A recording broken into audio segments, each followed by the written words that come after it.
ಗುರುವಾರ ಬೆಳಿಗ್ಗೆ ಆ್ಯಕ್ಚುಲಿ ನಾನು ನೈಟು ಊಟ ಎಲ್ಲ ಆದಮೇಲೆ ಪಾತ್ರೆ ಕಿಚನ್ ಎಲ್ಲ ಕ್ಲೀನ್ ಮಾಡಿ ಮಲ್ಕೊತಿದ್ದೆ. ಬಟ್ ನೈಟು ಸ್ವಲ್ಪ ಚಳಿ ಇತ್ತು ಅಂತ ಹೇಳಿ ಯಾವುದೂ ತೊಳೆಯೋದಕ್ಕೆ ಹೋಗಲಿಲ್ಲ. ಒಂದು ಸ್ವಲ್ಪ ಪಾತ್ರೆಗಳು ಇರೋದಲ್ವ ಅಂತ ಹೇಳಿ ಮಲಗಿಬಿಟ್ಟೆ. ಬಟ್ ಬೆಳಿಗ್ಗೆ ಎದ್ದರೆ ನೈಟ್ಗಿಂತ ಡಬಲ್ ಇತ್ತು ಚಳಿ. ನನಗೆ ಅಡುಗೆ ಮಾಡೋದಕ್ಕಿಂತ ಮುಂಚೆ ಮತ್ತು ಅಡುಗೆ ಆದಮೇಲೆ ಗ್ಯಾಸ್ ಮೇಲೆ ತುಂಬ ನೀಟಾಗಿರಬೇಕು, ಇಲ್ಲಾಂದರೆ ಅಡುಗೆ ಮಾಡೋದಕ್ಕೆ ಮನಸ್ಸಾಗಲ್ಲ. ಹಾಗೆ ಇವತ್ತಿನ ತಿಂಡಿಗೆ ಬಂದು ನಾನು ಪ್ಲೇನ್ ಕುಷ್ಕನ ಮಾಡ್ಕೊತಾ ಇದ್ದೀನಿ. ಇದಂತೂ ಈಸಿ ಆ್ಯಂಡ್ ಕ್ವಿಕ್ಕಾಗಿ ಹೋಗ್ಬಿಡುತ್ತೆ. ಒಂದು 3-4 ಐಟಮ್ಸಲ್ಲಿ ಒಂದು ತಿಂಡಿನ ಮಾಡಿಬಿಡ್ಬೋದು. ಟೇಸ್ಟ್ ಕೂಡ ತುಂಬಾ ಚೆನ್ನಾಗಿರುತ್ತೆ. ಸೊ ಹಾಗಾಗಿ ಇವತ್ತು ಇದನ್ನು ಮಾಡಿಕೊಂಡೆ. ಇನ್ನು ನಾನು ಮೊನ್ನೆ ಮಿನಿ ಬ್ಲಾಗಲ್ಲಿ ಒಂದು ಇನ್ಫಾರ್ಮ್ ಮಾಡಿದ್ದೆ ನಿಮಗೆಲ್ಲ. ನಾನು ಒಂದು ಇಂಗ್ಲೀಷ್ ಆನ್ಲೈನ್ ಕ್ಲಾಸ್ಗೆ ಸೇರ್ಕೊಬೇಕಂತ ಇದ್ದೀನಿ. ನಿಮ್ಗೆ ಯಾರಿಗಾದ್ರೂ ಗೊತ್ತಿದ್ದರೆ ನನಗೆ ಕಾಮೆಂಟ್ ಮಾಡಿ ಅಥವಾ ಪರ್ಸ್ನಲ್ಲಾಗಿ DM ಮಾಡಿ ಅಂತ. ಕೆಲವೊಬ್ಬರು ನನಗೆ ಪರ್ಸ್ನಲ್ಲಾಗಿ DM ಮಾಡಿದರು ಮತ್ತು ಕಮೆಂಟಲ್ಲಿ ಕೂಡ ಹೇಳಿದ್ದಾರೆ.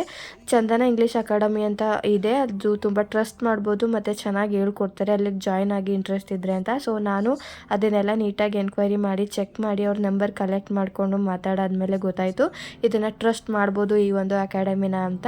ಮತ್ತು ಇನ್ನೊಂದು ಯೂಸ್ಫುಲ್ ಇನ್ಫಾರ್ಮೇಷನ್ ಏನಪ್ಪ ಅಂದರೆ, ಇವ್ರ ಹತ್ರ ಜಾಯ್ನ್ ಆದಮೇಲೆ ನಮಗೆ ವರ್ಕ್ ಫ್ರಮ್ ಹೋಮ್ ಕೂಡ ಅವೈಲಬಲ್ ಇರುತ್ತೆ, ನಮಗೆ ಕೊಡಿಸ್ತಾರೆ ಕೆಲಸನ ಅನ್ನೋದು ನನಗೆ ಗೊತ್ತಾಯಿತು. ಸೊ ಹಾಗಾಗಿ ನನಗೆ 2ಇಂದನೂ ಕೂಡ ಅವಶ್ಯಕತೆ ಇದೆ, 2 ಕೂಡ ಯೂಸ್ಫುಲ್ ಇದೆ. ಸೊ ಹಾಗಾಗಿ ಊರ ಹತ್ರನೇ ನಾನು ಜಾಯ್ನ್ ಆಗ್ತಾಯಿದ್ದೀನಿ. ಸೊ ಮುಂದೆ ಬರುವಂತಹ ವ್ಲಾಗ್ಸ್ಗಳಲ್ಲಿ ನಾನು ನಿಮಗೆ ಅಪ್ಡೇಟ್ನ ಕೊಡ್ತಾ ಇರ್ತೀನಿ, ಇದು ಯಾವ ರೀತಿ ಏನು ಅಂತ ಹೇಳಿ.